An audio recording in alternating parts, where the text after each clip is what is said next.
So welcome to the next subtopic in redox chemistry, electrochemical cells. By the end of the unit, you should know that voltaic cells convert energy from spontaneous exothermic chemical processes to electrical energy, that oxidation occurs at the anode or the negative electrode, and reduction occurs at the cathode, also known as the positive electrode in a voltaic cell, and that electrolytic cells convert electrical energy to chemical energy by bringing about a non-spontaneous process. So spontaneity is an important part of this subtopic.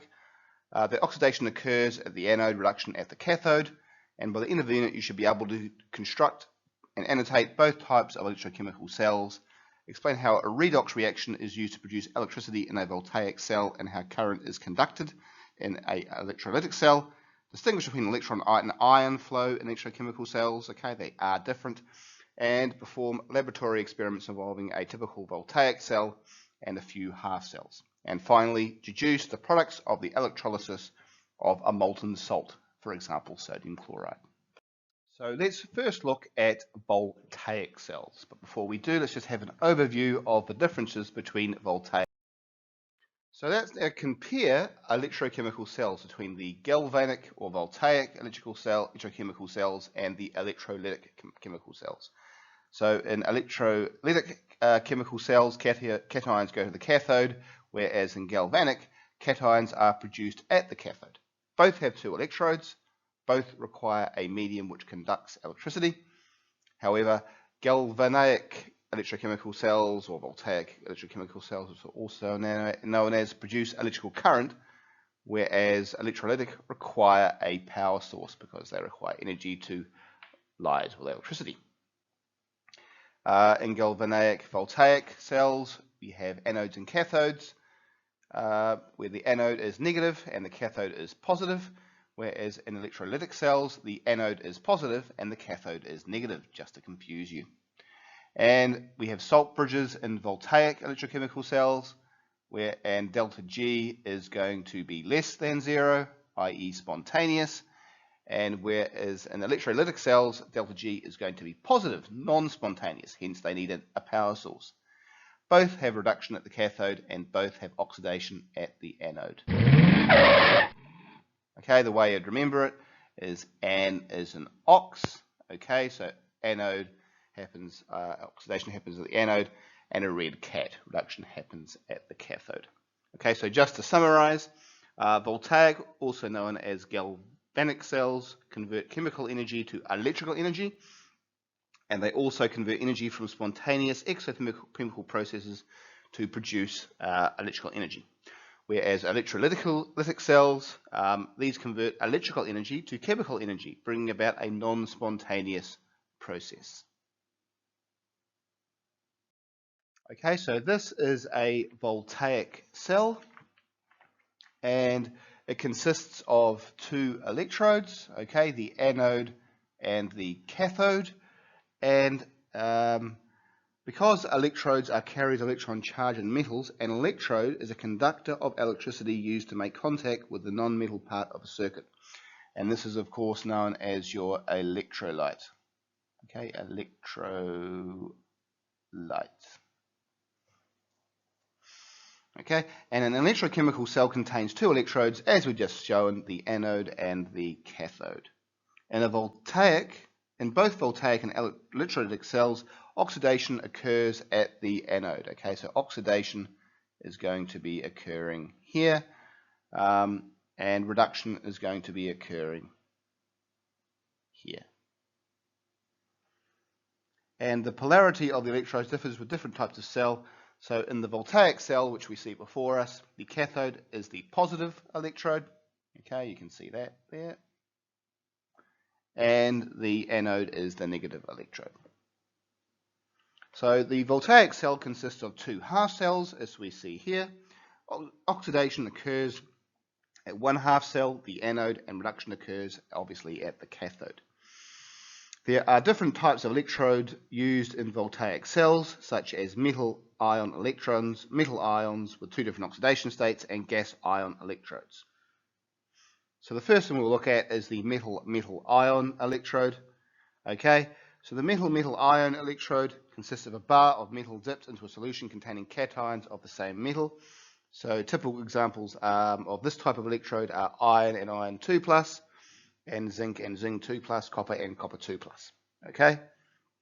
In this notation, the vertical line represents a phase boundary or a junction. Okay, so an example would be for a metal-metal ion electrode, it would just say the copper going to copper 2+. Okay, that will be an example of a metal-metal ion electrode. Okay, but what we have before us is a little bit more complicated than that. Okay, because in a voltaic cell of two half cells, they have to be separated. If the solutions were allowed to mix in a single container, a spontaneous reaction would occur. Because remember, delta G naught is going to be negative. This means there will be no movement of electrons, and of course you need movements of electrons to form a current. The two electrodes therefore have to be separated by something called a salt bridge, okay, which is illustrated by this point here. Okay, a salt bridge. Let's tie out that slightly, put that oxidation there. We've got to write something there soon. Okay, and a salt bridge has a number of different functions. Okay, the first one, it allows physical separation. Okay, so physical, better spelling, physical separation, okay, of your two electrolytes. Okay, the second point is it provides something called electrical continuity. Electrical continuity. Okay, a path for the positive ions or cations or negative ions, anions into the cell. Okay, and the third thing it allows to, which is linked to the electrical continuity, it produces a liquid junction potential. Okay, a liquid junction potential. Okay, this is the voltage generated when two different solutions come into contact with each other. Okay, which occurs due to the unequal cation and anion migration across the junction. Okay, a salt bridge contains a concentrated solution of a strong electrolyte. Okay, so it's going to be a strong electrolyte. Okay, and an example of that would be, for example, potassium chloride. And the reason why you would choose something like potassium chloride would be that it is not particularly reactive. Okay, these ions are going to be inert. Okay, they're not really going to react. Okay, so it allows the high concentration of ions in the salt bridge allows ions to diffuse out of it. So in this example here, you probably use something, as I said, like sodium sulfate or potassium chloride, due to the fact it's not very reactive. Okay, so let's look actually at an actual example of a voltaic cell. Here it is here, between zinc and copper. Okay, so in the Daniell cell we see before us, okay, so another name for a voltaic cell is the Daniell cell. The following half equations show the redox processes that are occurring. Okay, so you can see at the anode, or the negative electrode, there's going to be oxidation. The zinc metal is going to be oxidized to zinc 2+ and 2 electrons, so the zinc goes into solution. Then the cathode, or positive electrode, okay, this one here, right? The copper is going to be, copper 2+ ions are going to be reduced, here we go, to form copper on the associated electrode. Once the cell is connected, as the redox processes occur, the blue color, which you see here, okay, of the copper sulfate, for example, solution fades, the copper bar gets thicker because more copper is being deposited on it, and more copper 2+ is being reduced to copper and placed upon it, and the zinc bar will reduce in size because it's going to be forming zinc 2+, which is going to go into solution. Okay, so when drawing voltaic cells, the convention is always putting the cathode on the right hand side. Okay, so the cathode is going to be on the right hand side and the anode is going to be on the left hand side. Okay, so how can you determine which metal will be oxidized and which will be reduced? Well, that's where the reactivity series comes in as being critical for this. Okay, another concept, so rather than drawing out this really complicated diagram, you can use something called a cell diagram. Okay, and it's a convenient shorthand to represent the voltaic cell.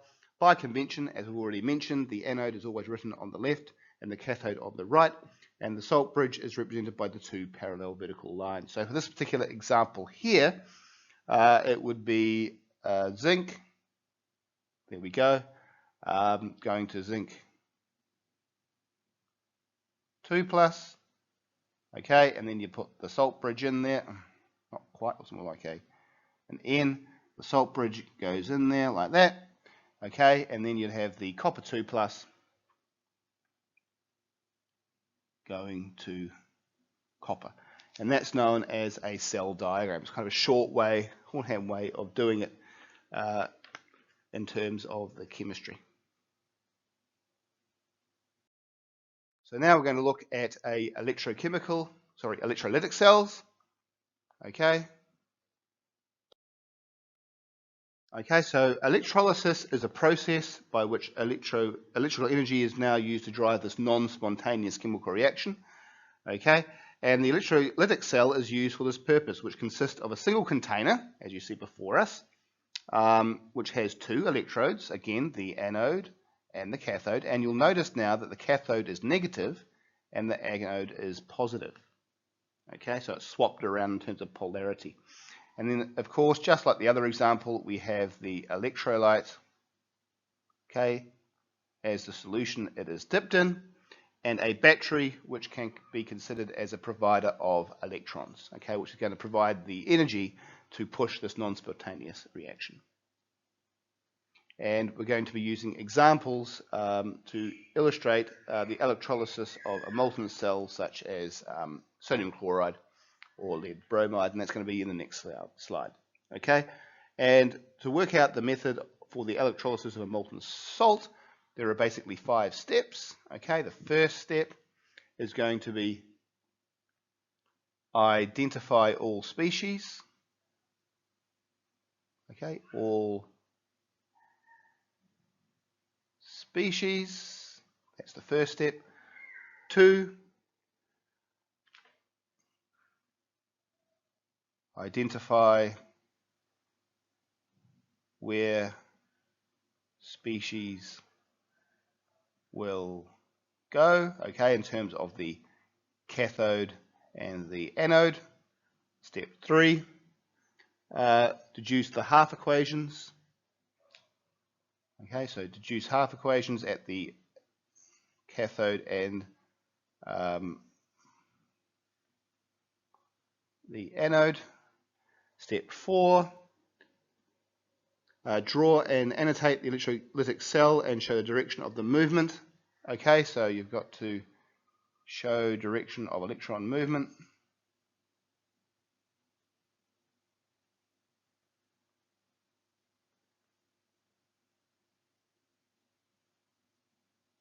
Okay, which we've done here. Okay, and then final step, I've got enough room I hope, state what you will see at each of the electrodes.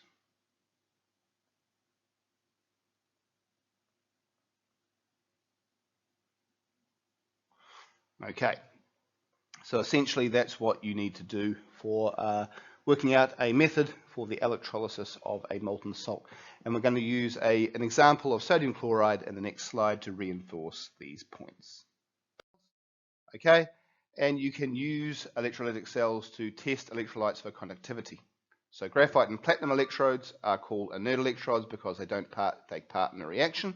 Okay, so you can basically test a liquid for if it completes the circuit, then you're going to have the bulb light up. Okay, so it will test if that solution indeed contains ions and can conduct.